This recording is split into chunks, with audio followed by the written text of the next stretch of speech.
tardes. Estamos hoy aquí con la colectiva Calandria, en específico con Abril Cira, Carolina Rejón y Victoria Kiwa, que recientemente sacaron su librito de poesía slam para morras, y pues nos gustaría como enfocar esta entrevista un poquito en específico en el librito. Entonces no sé si quieren como agarrarlo a alguien ahí así como... Bueno, pues la primera pregunta que quería hacerles, pues como sabemos el slam es algo que se interpreta mediante la voz, ¿no? Y el cuerpo, y transformarlo de un formato a otro, supongo que, pues no sé, les llevó así como algunas sorpresas o dificultades en el momento de transformarlo de la voz a lo escrito. Entonces quisiera que nos platicaran un poquito sobre esas sorpresas o dificultades. Sí, definitivamente no podíamos no cuestionarnos esto que nombras. Normalmente los textos que escribimos son para ser enunciados y en mi particular proceso también siempre lo voy pensando mucho desde la musicalidad, desde cómo voy a enunciar, qué silencios voy a tener, ciertas pausas, ritmo. Y todo eso me lo cuestionaba, ¿no? Cuando esté puesto plasmado en el libro, qué va a pasar con toda esta idea que yo tengo al enunciar.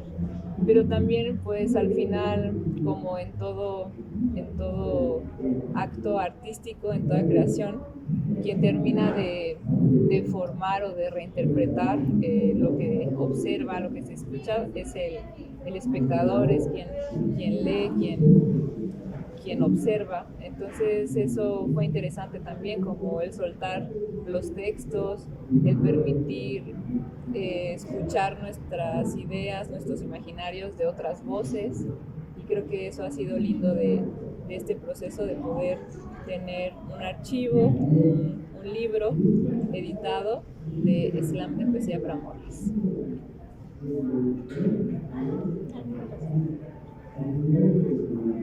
Bueno, tanto como dificultades o sorpresas, creo que no hubo, sino como comenta Abril, es este cuestionamiento de los textos o los poemas están pensados para escucharse, para ser enunciados en voz alta, y entonces, ¿cómo será este recibimiento de los lectores, ¿no? O sea, ¿cómo lo van a interpretar en su mente, en su propia voz? Y eso es lo interesante. Bueno, a mí se me hace muy interesante esa parte, porque justo este tipo de poemas y esta poesía no es poesía para ser leída, ¿no? No es poesía escrita para ser leída, es poesía enunciada para ser escuchada, y que de repente esté en este formato a modo de registro y de que perdure un poquito más, porque pues la palabra viva es palabra viva y existe en el momento que se enuncia y después ya no está. Creo que o considero que es bueno, ¿no? Que esté el registro, que nos gustó el planteamiento que nos hizo Maureen, y por eso accedimos. Además estaba pensando como que hemos estado dialogando, diciendo mucho cómo es, pues sí, confrontativo, ya el acto de la creación y pensar en qué soporte, que nosotras pues le apostamos al oral y cambiarlo ahora a este formato escrito o publicado, pero pienso que también es algo que permite la creación o que permite la poesía. La poesía en sí misma viviendo es versátil, ¿no? Tanto puede ser oral como puede ser escrita, y entonces esta se va a transformar y quién sabe qué vaya a suceder con ella cuando alguien la escucha, cuando alguien la lee. Entonces creo que a final de cuentas, con lo que nos conllevó a repensarnos, o sea, y preguntarnos qué va a pasar con esto que estaba pensado para ser enunciado y ahora va a ser impreso, creo que lo chido es saber que la poesía tiene esa potencia notable, ¿no? De estarse diciendo, de estar siendo escuchada, de estar siendo compartida en un montón de formatos, porque algo que nos interesa es que se compartan, a final de cuentas que la palabra se comparta y sea escuchada o abrazada en el formato en el que sea abrazado, ¿no? Entonces creo que eso está lindo, ¿no? Recordar que la creación y la poesía pues es así de versátil y siempre lo ha sido, ¿no? Entonces no es como que algo dicho en voz alta no pueda ser leído o no pueda ser tomado con otra voz, sino que está tan vivo que puede hacerse en un montón de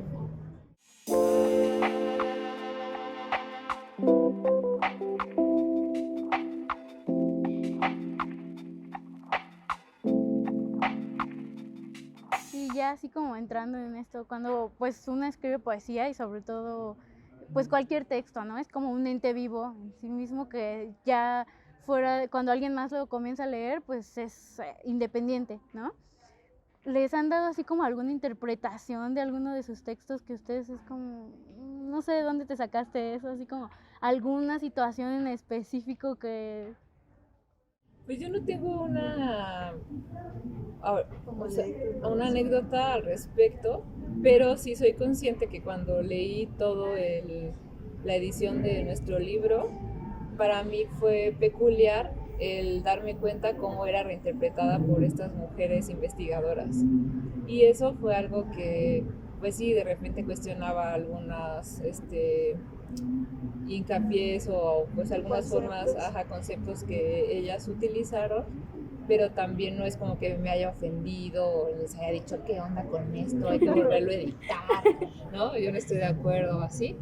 No, para nada, sino creo que también pues ahí otra vez vuelve y tiene cabida el respeto por las ideas de las otras, por ya el hecho de asumirte que estás colaborando con alguien, pues es eso, ¿no? También, de qué manera permites que la réplica surja, que las ideas se presenten y que el trabajo en conjunto no empiece a amputar cosas de las ideas de los otros, de las otras.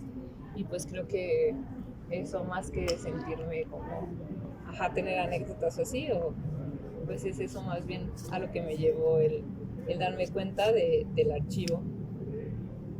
Igual, o sea, con esta edición crítica, porque precisamente es eso, es una edición crítica, pues es una reinterpretación de nuestros textos y aparte es una reinterpretación desde la academia, que es muy distinto a una interpretación o a percibir los poemas en un slam o a solo leerlos o a solo escucharlos, ¿no? Aquí sí ya es como algo más metódico y tiene pues sus propias características las ediciones críticas. Y también juega el idioma, la Exacto. cultura, la geografía, la temperatura. O sea, hay muchos otros factores que al final tampoco nos dimos nosotras del todo cuenta de qué del todo o cuánta incidencia tuvieron, más allá de los nombrados y evidentes, pero pues todo eso es significativo, ¿no? O sea, como algunas palabras seguramente al traducirlas para ellas representaban otra cosa que las mismas para nosotras, o desde nuestros contextos y desde qué escribimos también pues como para ellas bajo su contexto se reinterpretaban y ya surge otra idea totalmente distinta a la de cada quien. A mí, perdón, que cuando me ha pasado así como una anécdota de, ¿por qué habrá pensado eso? Es con mi familia.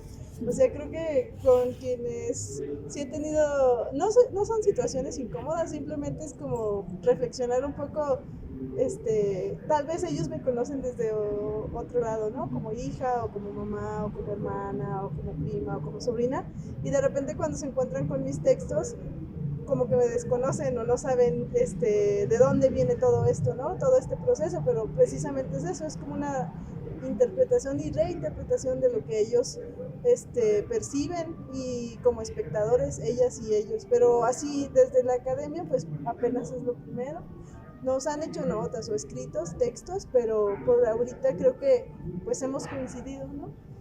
Sí, además con esto de las experiencias o anécdotas, pienso que incluso hacer un análisis del slam o de cuando enunciamos, pues es complejo, ¿no? O sea, como que conlleva otra cosa, como que es difícil que alguien se te acerque y yo con este texto, pensé en tal autor o hay tal cosa, ¿no? Como que más que análisis, creo que una experiencia bonita es el cuando se acercan y nos comparten el cómo se sintieron espejeadas, o se sintieron representadas, o se sintieron, pues sí, ¿no? Como abrazadas por el texto, que a final de cuentas, aunque no tiene que ver con el asunto de la crítica o con el asunto académico del análisis, sí hay una interpretación, ¿no? Y sí hay algo está pasando con el texto, o hay una apropiación y reapropiación del texto, y a mí eso me parece maravilloso, porque incluso pues sabemos que cuando se publica algo, pues puede haber como está ahí más al alcance, se puede estar repitiendo, pues se le puede dar como detenimiento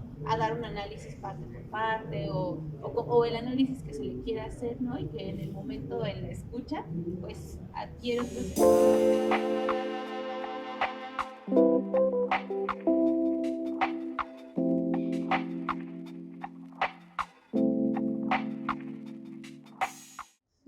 Justamente en la edición pasada de la Fiesta del Libro y la Rosa hicieron una presentación de slam y recuerdo mucho como a una chiquitina que andaba ahí, se subió al escenario bien segura de sí misma y traía ahí sí su textito, ajá.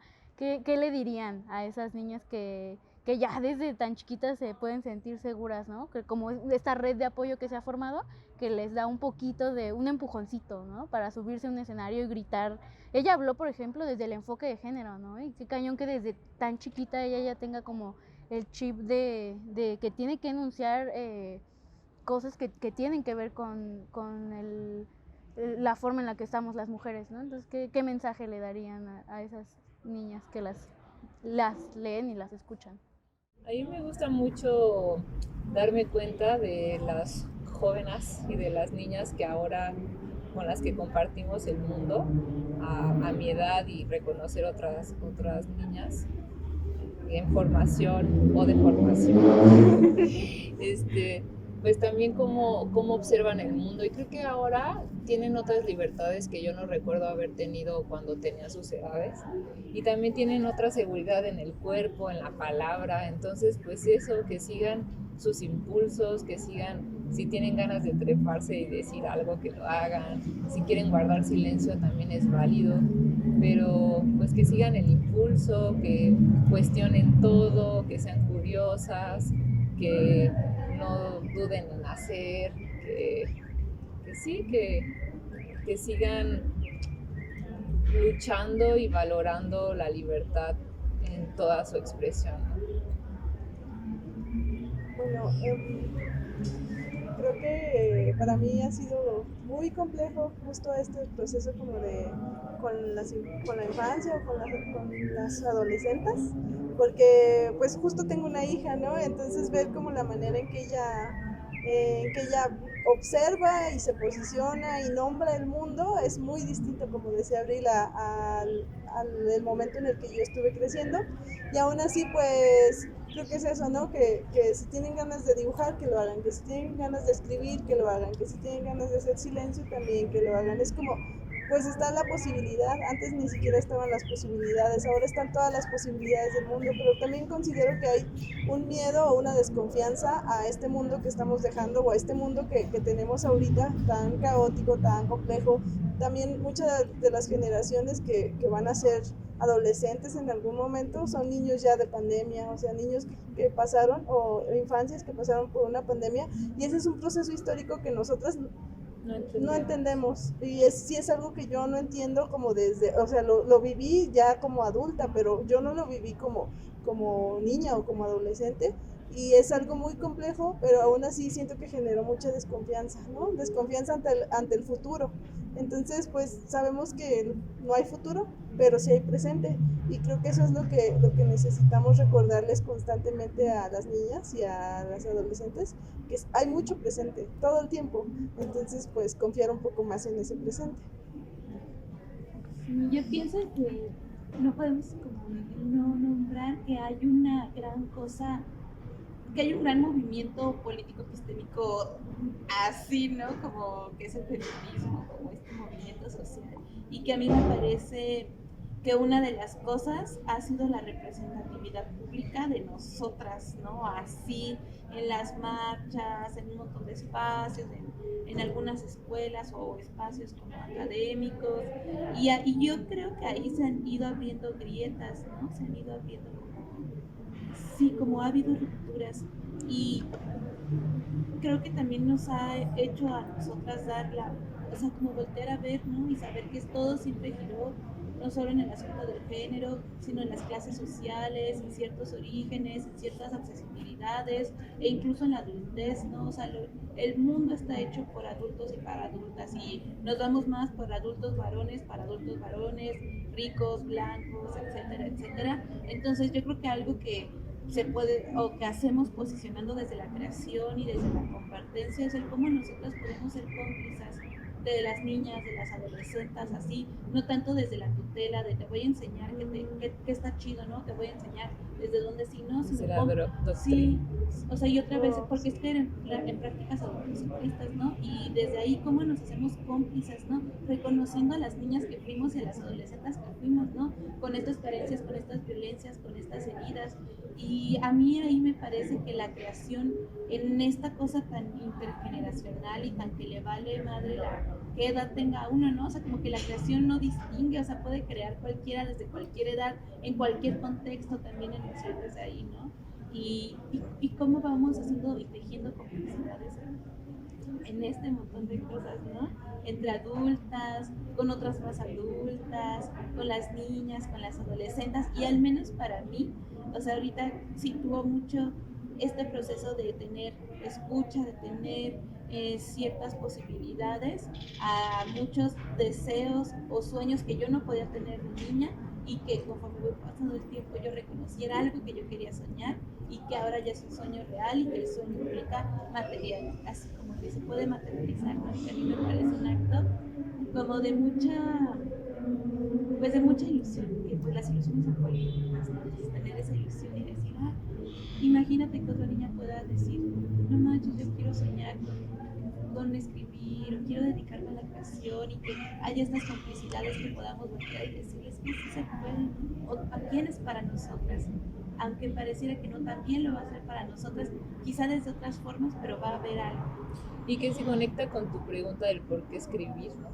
Que también es, pues eso, si estos lenguajes, si estas historias que nos vamos contando y que vamos escuchando de mujeres en lucha constantemente, o mujeres que cuestionan y que se replantean otras posibilidades de habitarnos y de vivirnos con cuidados y con ambientes menos hostiles y violentos de los que todos los días habitamos, pues también si no escucháramos otras versiones de mujeres que piensan o que de repente se ilusionan o que sueñan, igual, ¿dónde está nuestro feedback?